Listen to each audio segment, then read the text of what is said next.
Hello YouTube, this is Morgan, Airspeed Prime here with my next Avatar video. In this video, I'm going to be opening up and reviewing the Diamond Select Series 3 Toph action figure.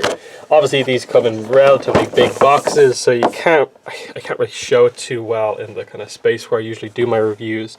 But you can see what you get here in the box. This is part of Series 3 with Ozai. Series 4 is Sokka and the Aang from the final battle with Ozai. Series 5, they announced that they're doing like Earth Kingdom, Jasmine Dragon outfit, Iroh, and Blue Spirit Zuko.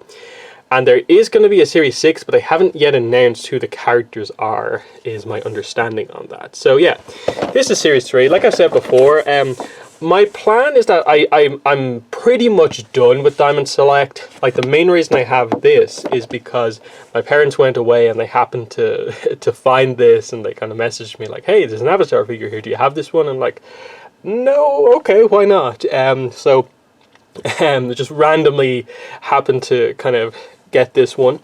But honestly, it's one of those things where I'm pretty much done with Diamond Select, unless they are like the first company to do like a Suki action figure, Book 3 Katara, or maybe like a Kyoshi or a Karuk or something like that. There's a really unique character that, they're going to be doing first that I can't see the other companies getting to soon or anything like that. So, yeah, I guess I'm just going to have to open this up off camera here because it's going to be too awkward crinkling it around and stuff like that. So we'll come back with all this out of the packaging. Okay, so here is Toph out of the packaging. So here's everything you get. You get Toph, you get the base, you get your sort of stand arm, which you can obviously use to plug into her back as well if you want, or to hold up some sort of a piece or anything like that. For Toph specifically, there's nothing really for the stand like to hold. I suppose you can this is how you maybe are meant to display the belt, like beside her or something like that. Because one of the things, and I think one of the cooler accessories that she comes with, is the Earth Rumble belt, which is kind of nice, but I'm not immediately sure as to, what way you're meant to sort of display this as such, because none of the hands that she comes with, are particularly suited to hold it. And even though you can see here, there are holes here, I don't think this is really built to, actually go around anyone as a belt. Because, again, I don't think it's properly functional, but maybe it was designed to be that way initially, but then it didn't work out. But anyway, you get this. The big effect part you get is this sort of... I suppose this is meant to be sort of one of Toph's signature attacks, where she jams her foot into the ground and it creates this sort of, run-on thing of earth, and then it gets bigger as it goes up. The thing that she does to the boulder to make him do the splits, but I suppose is more of a full-on attack here. It's actually quite cool the way they did it, in that you can see on the bottom it's transparent. And it is sort of transparent throughout, but it's just painted nice enough to make it look, I think, quite decent as an earth effect part, because again, Toph is the first earthbender that Diamond Select have done, so this is the first attempt at an earth effect. The other two kind of effects you get are these hands that have earth stuff coming out of them. I'm not sure really what they were trying to do here as such. It's sort of interesting, but I'm not sure about these two. Definitely. This is one of those things, why did she not just come with a boulder? Literally a chunk of rock that you can put the stand into to hold in front of her or something like that. Something more classical earthbending rather than trying to maybe overcomplicate it with this. And then she has her fist hands on at the moment in package, and then what you get is the sort of...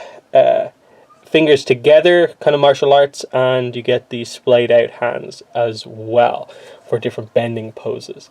So it's up to you about what way you want to display her. I think these look a little weird because they don't immediately make me think earthbending, whatever is trying to be done here. I also wouldn't have minded if she had just come with like sort of like a sheet of metal or something like that to get across that she's doing some metal bending, something like that. But yeah, it's just the idea of like, these are pretty stock. Like, this is what they've done, I think, for nearly all of the characters, is that they've come with these exact different sets of hands, which is fine. It's just they're not the most usable. But they are so far the only company that is actually making, I think, the proper effort to make the figures a little bit more of a collector's item, where they do come with stands and multiple swaps of hands and stuff like that. It is unfortunate that I don't think any of the Avatar action figure makers so far have really got it down properly, because the McFarlane small scale, obviously the problem with them is low articulation and also low accessory count. What seems to be the problem, I'm waiting to get my 6-inch figures in for McFarlane, but just looking at the package, again, they don't come with a lot of accessories. So that leaves Diamond Select as being the company that at least does that, but the general consensus is that the figures are not as good for Diamond Select, to make up for the fact that they come with all this like extra stuff. So there's the sort of general opinion on that stuff. So let's just get into, I suppose, the figure herself. Now, one thing that immediately sprung to mind, taking this out of the packaging and just messing around with it, is that I noticed a massive jump in sort of just the quality of the quality control of the figure. My biggest complaint with Diamond Select Wave 1 and 2 was that every joint felt like needlessly tight, that the action figure like barely functioned properly, that like trying to bend these knees, like a lot of the characters have these exact sort of knees where it's clear that like, okay, they just almost sculpted it normally and then just cut it out, made it into a joint, and these feel so tight. But actually here, very usable straight out of the box, just both parts of the knee working fine, all the other joints as well working pretty nice. And it's just like, finally I feel like they've, at least my copy of Toph actually feels kind of good, and that you can actually sort of easily pose her. So that's good, especially like say the ankles.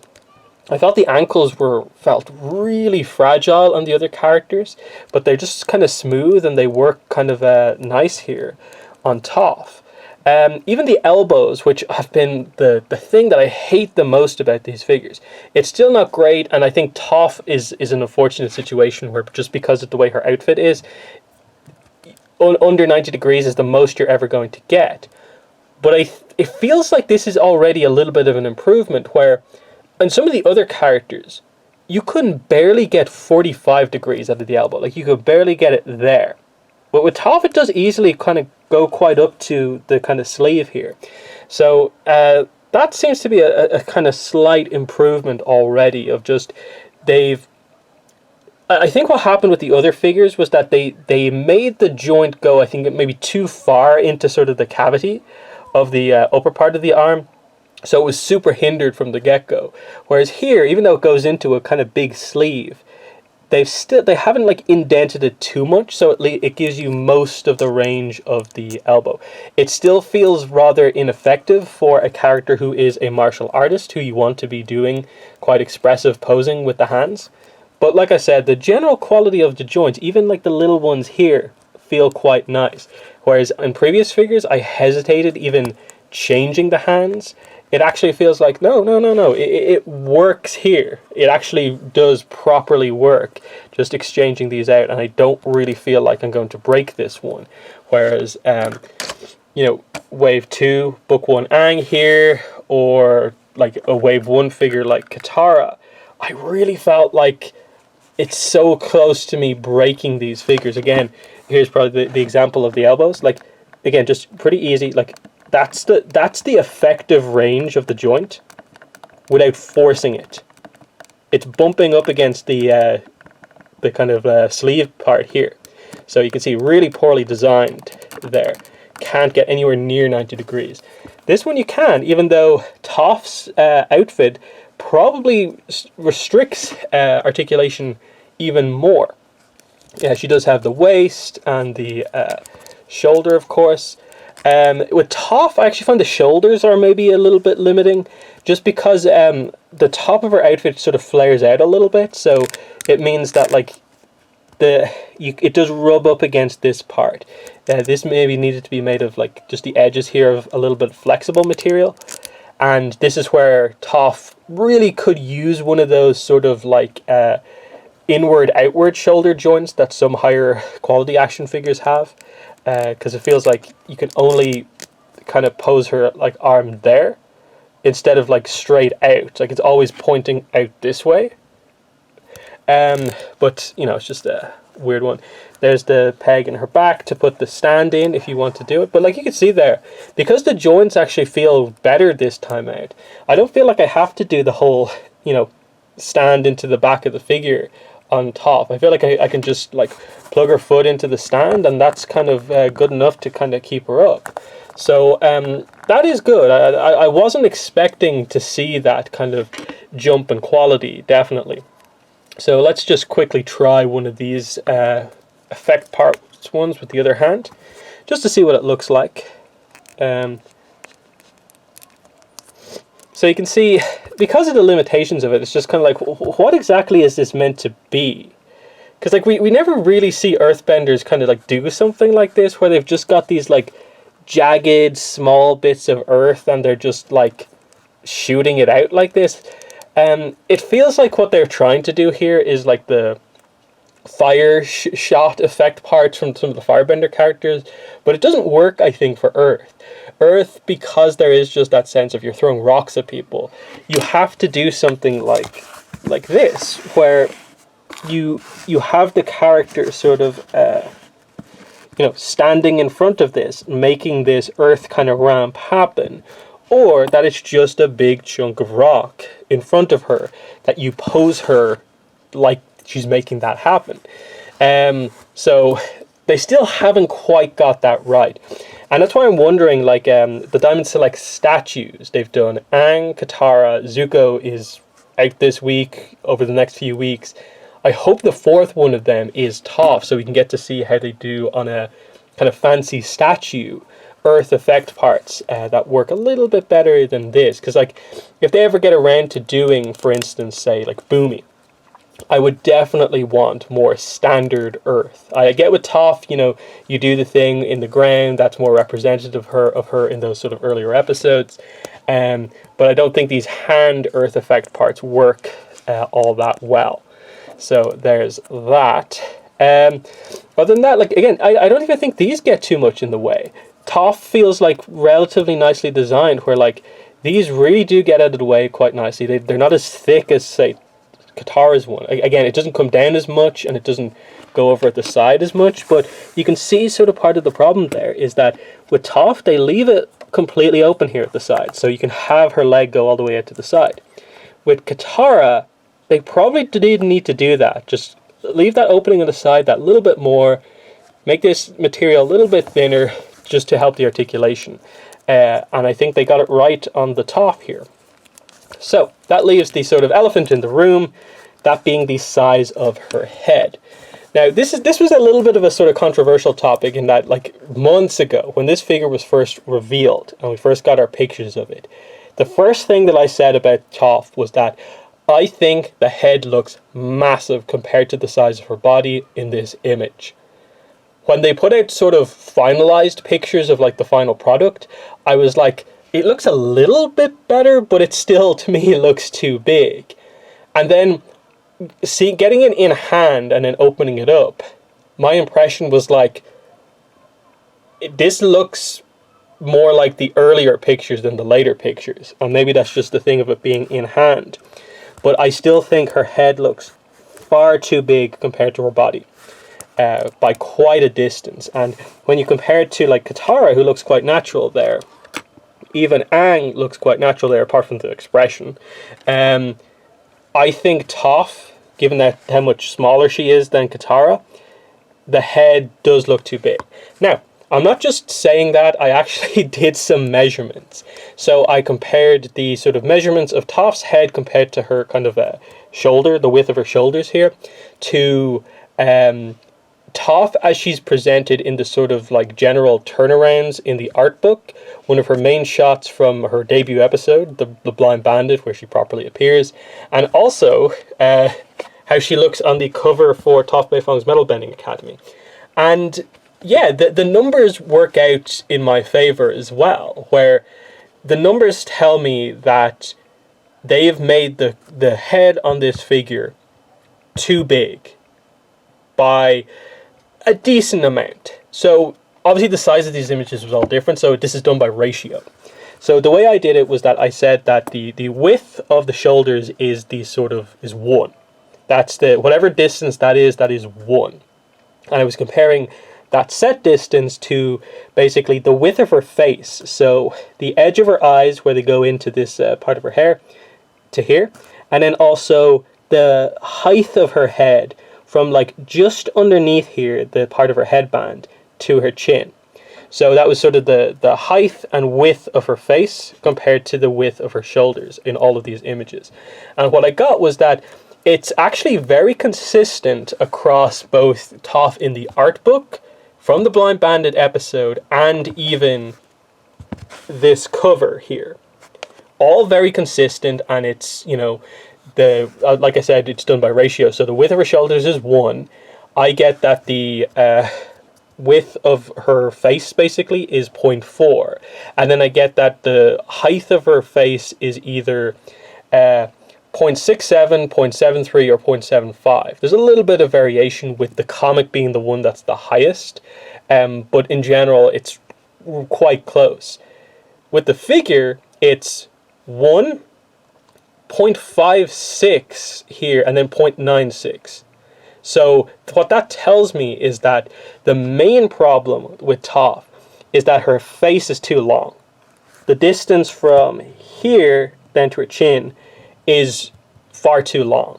In that, to be accurate to one of the other ones, it would have to go down by, I think I did the calculation here.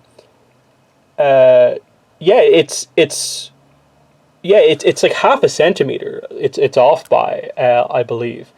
Yeah, because I measured it, that's like 2.4 centimeters here to here, but to get more like 0.73, 0.75, it does need to go down by quite a distance. So, and then similarly, the width of her face is also off by about 1 millimeter or 2 as well. Enough to where I found it to be super noticeable, and I still find it to be noticeable here. And again, that is getting across the idea that this is nothing to do with all this extra stuff going on. The fact that her hairstyle is actually quite big. The measurements that I used did not take into account all this stuff. It was literally just focusing in on just her face. And looking at it here, the problem that I can see here is that they definitely have extended her face out. It comes down a little bit too much. That I think there's too much of a distance between her mouth and her chin down here. And also there's probably actually a little bit too much of a space between her eyebrows and her eye. And that there's just an extra bit of thing going on here. Because if you even just compare it to the comic, you can sort of get that sense that one, they make her cheeks maybe a little bit too full here, that her face is more rounded here, but it's more sort of oblong and comes down a bit more on the figure. So I don't think they've got the head exactly right on Toph. Like the details are here, like they've done her hairstyle like spot on, perfectly pretty much. The way they do her eyes to show the blindness, nice. It's just the shape is off compared to the sizing, from what I could tell.